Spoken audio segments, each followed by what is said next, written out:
Hello everyone, welcome to Veranda IAS. நான் உங்கள் ஆஷிக். இன்னைக்கு ரொம்ப ஒரு இம்பார்ட்டண்டான பொலிட்டிக்கல் டாபிக் தான் பார்க்க போகிறோம்.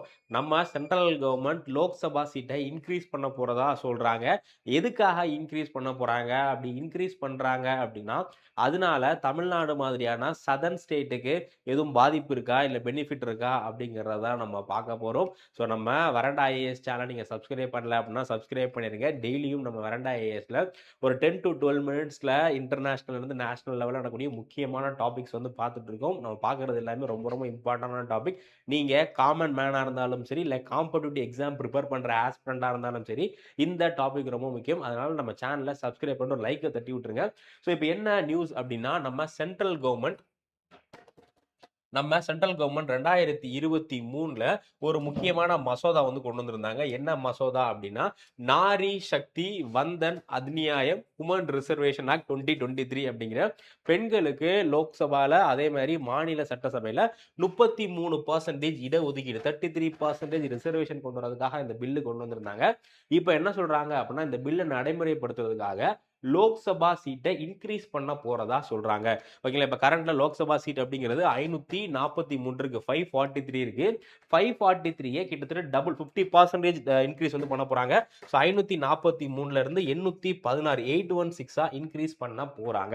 ஓகேங்களா? ஸோ எதுக்காக இன்க்ரீஸ் பண்ண போறாங்க அப்படின்னா, ஏன்னா இப்போ வெறும் 543ல இருந்துட்டு நம்ம பெண்களுக்கு 33% ரிசர்வேஷன் கொடுத்துட்டோம் அப்படின்னா, இதனால ஆண்களுடைய ரெப்ரசன்டேஷன் வந்து பாதிக்கப்படும். ஆல்ரெடி இருக்கக்கூடிய நிறைய பொலிட்டீஷியன்ஸ் வந்து பாதிக்கப்படுவாங்க அப்படிங்கிற ஒரு ரீசனால என்ன பண்ண போறாங்க, 816 இன்க்ரீஸ் பண்ண போறாங்க. கிட்டத்தட்ட 50% சீட்ஸ் வந்து இன்க்ரீஸ் பண்ண போறாங்க.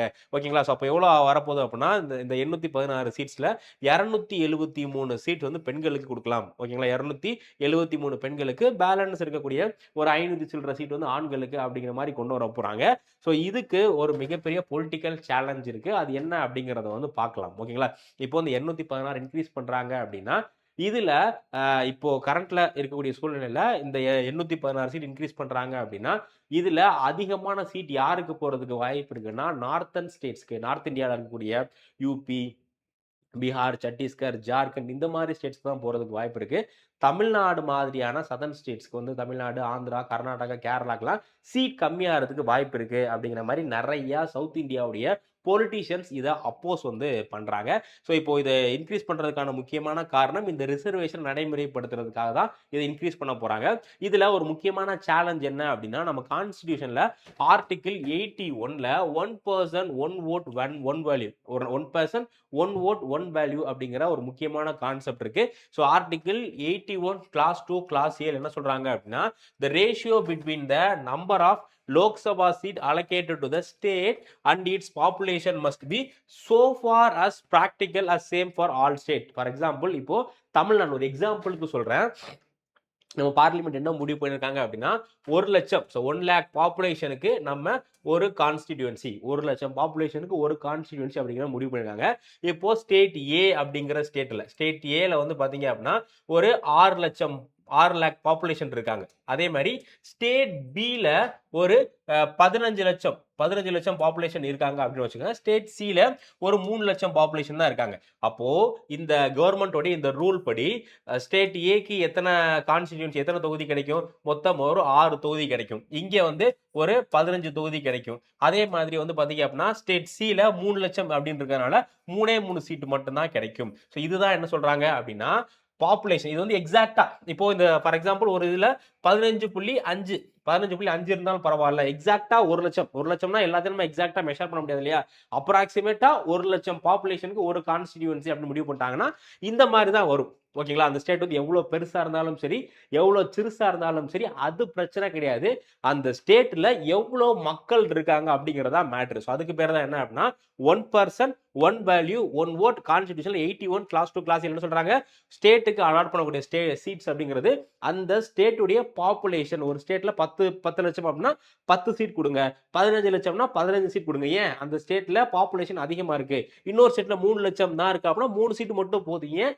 அங்க பாப்புலேஷன் கம்மியா இருக்கு. அப்போ இந்தியால லோக்சபா சீட் அப்படிங்கிறது பாப்புலேஷனை பேஸ் பண்ணி தான் கொடுக்கப்படுது. பட் இப்போ இதுல என்ன பிரச்சனை அப்படின்னா, to increase seat by uniform percentage across the state. இப்போ ஃபார் எக்ஸாம்பிள் இப்போ இந்தியாவில் மொத்தம் ஒரு 28 ஸ்டேட்ஸ் இருக்குன்னு வச்சுக்கோங்களேன். இப்போ வந்து ஒரு 280 சீட், ஒரு 280 சீட் புதுசா இன்க்ரீஸ் பண்ண போறாங்க. ஒரு எக்ஸாம்பிளுக்கு சொல்றேன், 280 சீட் இன்க்ரீஸ் பண்ண போறாங்க அப்படின்னா, அப்போ ஒவ்வொரு ஸ்டேட்டுக்கும் 10 கொடுக்கலாம் அப்படின்னா அப்படி கொடுக்க முடியாது.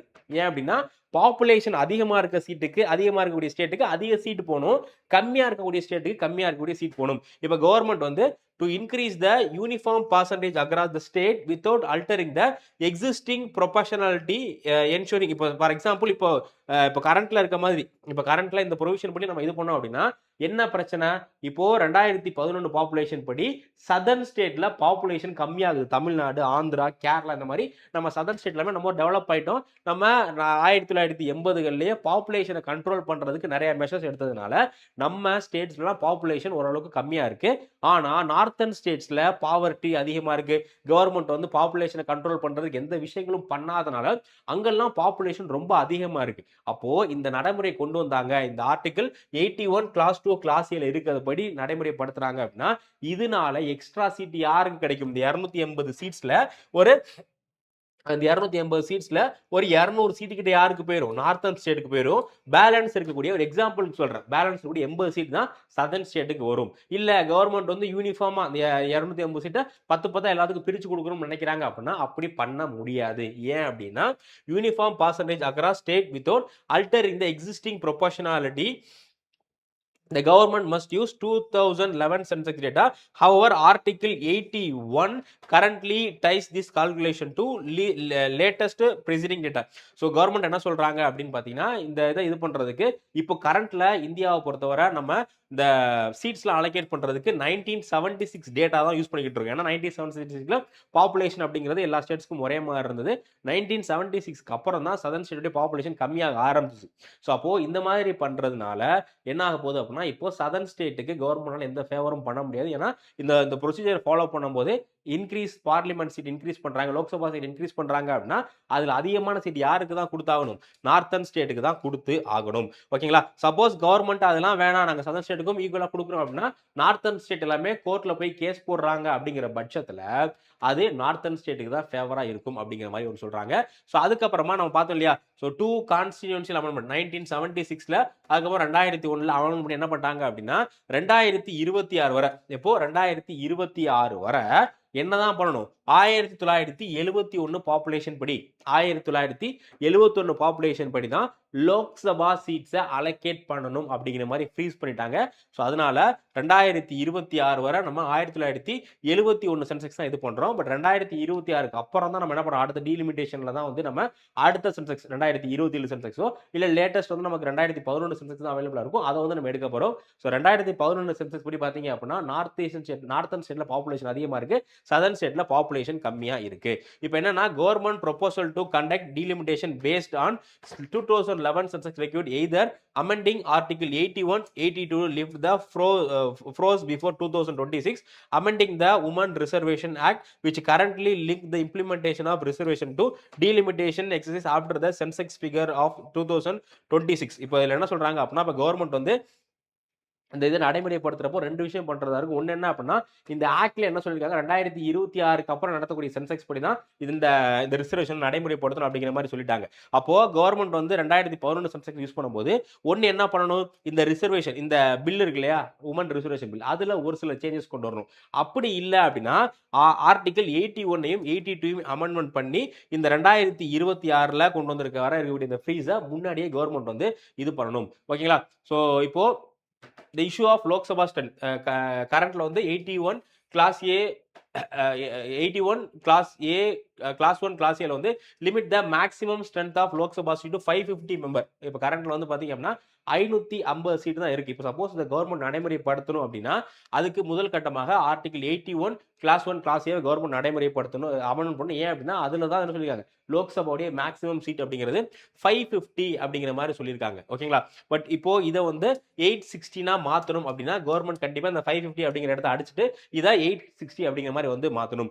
பட் இது இந்த மாதிரி மாத்திரம் to increase the strength to 860 member, this article must explicitly amended. Without the amendment, the proposed proposal 50% increase is constitutionally impossible. ஓகேங்களா, கவர்மெண்ட் வந்து இது நடைமுறைப்படுத்தணும், இந்த இதை நடைமுறைப்படுத்தணும் அப்படிங்கிற மாதிரி ஆசைப்பட்டாங்க அப்படின்னா அதுக்கு கண்டிப்பா எந்த ஆர்டிகல் அவங்க அமெண்ட் பண்ணணும், 81 கிளாஸ் 1 கிளாஸ். ஏன்னா இப்போ என்ன சொல்றாங்க, மேக்ஸிமம் லோக்சபா சீட் அப்படிங்கிறது 550 அப்படிங்கிற மாதிரி சொல்றாங்க. இது வந்து ஒரு மிகப்பெரிய சேலஞ்சு. இப்போ சதர்ன் ஸ்டேட்டுடைய கன்சர்ன் என்ன அப்படின்னா, arguing the delimitation based on 2011 census will reduce their parliamentary representation. இப்போ மறுபடியும் 2011 சென்செக்ஸ் படி டீலிமிட்டேஷன் பண்றாங்க அப்படின்னா அதனால சதர்ன் ஸ்டேட்டுடைய ரெப்ரசன்டேஷன் கம்மியாகிறதுக்கு வாய்ப்பு இருக்கு, நார்த்தன் ஸ்டேட்டுடைய ரெப்ரசன்டேஷன் அதிகமா இருக்கு, அவங்களுக்கான சீட் அதிகமா இருக்கு வாய்ப்பு இருக்கு அப்படிங்கிற மாதிரி சொல்றாங்க. அதுக்கடுத்து இதுக்கு while the Indian constitution does not traditionally provide special safeguard for state based on economic or social indicator, experts suggest the government must devise a compensatory principle. இந்த சதர்ன் ஸ்டேட் வந்து லாஸ் ஆகுது இல்லையா, ஸோ அதுக்காக government ஏதாச்சும் something ஒரு special provision, ஓகேங்களா, southern ஸ்டேட்டுக்கு இந்த இது லாஸ் பண்றதுக்காக எக்ஸ்ட்ரா சம்திங் சீட் கொடுக்குறோம், சம்திங் ஏதாச்சும் கொண்டு வரும் அப்படிங்கிற மாதிரி எக்ஸ்பர்ட் வந்து ஃபீல் பண்றாங்க. If the government amend article 81 clause 2 clause A to allow for a deprivation from the same for all state, the principle to proportion south in state, it may be challenged as the violation of article 14. Suppose அந்த மாதிரி southern ஸ்டேட்டுக்கு மட்டும் government ஏதாச்சும் ஒரு special provision special class கொடுக்குறாங்க அப்படிங்கிற பட்சத்தில் அது ஆர்டிகிள் 14 அஃபெக்ட் பண்ற மாதிரி இருக்கும். ஸோ அதனால அதுவும் வந்து ஒரு லீகல் சேலஞ்ச் அப்படிங்கிற மாதிரி சொல்றாங்க. ஸோ இது ஒரு மிக முக்கியமான டாபிக். ஸோ இப்போ டீலிமிட்டேஷன் கமிஷன் வந்து இப்போ அடுத்த ப்ராசஸ் பண்ண போறாங்க. ஸோ அவங்க என்ன பண்றாங்க அப்படிங்கிறத பொறுத்து தான் நம்ம வந்து பார்க்க முடியும். ஸோ இந்த மாதிரி ஃபியூச்சர்ல லோக்சபா சீட்டோடைய நம்பர் இன்க்ரீஸ் பண்றாங்க அப்படின்னா அதனால கண்டிப்பா சதர்ன் ஸ்டேட் அடி வாங்கும். நம்ம வந்து பாப்புலேஷன் கண்ட்ரோல்ல வந்து சக்சஸ்ஃபுல்லா இம்ப்ளிமெண்ட் பண்ணிட்டோம், அதுக்காக இப்போ நம்ம வந்து அஃபெக்ட் ஆக போகுது. ஸோ இது வந்து ஒரு மிகப்பெரிய தாக்கத்தை சதர்ன் ஸ்டேட்ல ஏற்படுத்தும். இதை பத்தி நீங்க என்ன நினைக்கிறீங்க அப்படிங்கிற உங்க கருத்துக்களை மறக்காம கமெண்ட் செக்ஷன்ல பதிவு பண்ணுங்க. இதே மாதிரி நிறைய யூஸ்ஃபுல்லான இன்ஃபர்மேஷன் நம்ம சேனலை சப்ஸ்கிரைப் பண்ணிருங்க. நம்ம அடுத்த வீடியோ சந்திக்கலாம். Thank you. Veranda IAS, where your dream becomes reality.